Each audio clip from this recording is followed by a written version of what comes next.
Satuan Reserse Kriminal Polres Aceh Tengah menangkap 5 orang tersangka kasus perdagangan ilegal satwa dilindungi, yaitu kulit dan tulang harimau Sumatera di Desa Mungkur, Kecamatan Linge, Kabupaten Aceh Tengah, Provinsi Aceh. Kelima tersangka memiliki peran masing-masing dalam kasus perdagangan kulit dan tulang, serta bagian tubuh satwa yang dilindungi ini. Polisi berhasil menyita barang bukti berupa 1 kotak styrofoam putih, kulit, dan tulang harimau. Personil polisi memburu tersangka mulai dari Jalan Soekarno-Hatta, Desa Empus Talu, Kecamatan Bebesen, Kabupaten Aceh Tengah, hingga kemudian berlanjut ke rumah tersangka. Hal ini disampaikan oleh Kasat Reskrim Polres Aceh Tengah, Ibtu Deno Wahyudi. Dari kelima tersangka, 2 orang tersangka diantaranya merupakan residivis dengan kasus yang sama yang telah bebas pada tahun 2018 lalu. Penangkapan terhadap tersangka berkat informasi dari masyarakat terkait adanya transaksi jual beli. Juga akan upayakan melakukan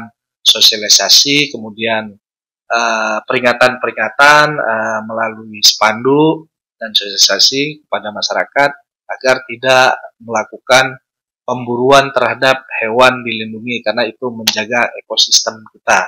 40 huruf A ayat 1 huruf E, Jo pasal 21 ayat 2 huruf B Undang-Undang RI tahun nomor 32 tahun 2004 tentang konservasi dan ekosistem hayati. Nah, itu ancamannya, hukumannya itu mungkin maksimalnya sampai 15 tahun. Saat ini kelima tersangka telah diamankan di Rutan Polres Aceh Tengah guna dilakukan proses hukum lebih lanjut. Terhadap para kelima tersangka akan dijerat pasal 40A ayat 1E Junto, pasal 21 ayat 2 huruf B Undang-Undang nomor 31 tahun 2024 tentang konservasi sumber daya alam hayati dan ekosistemnya dengan ancaman hukuman 5 tahun penjara dan denda 100 juta rupiah.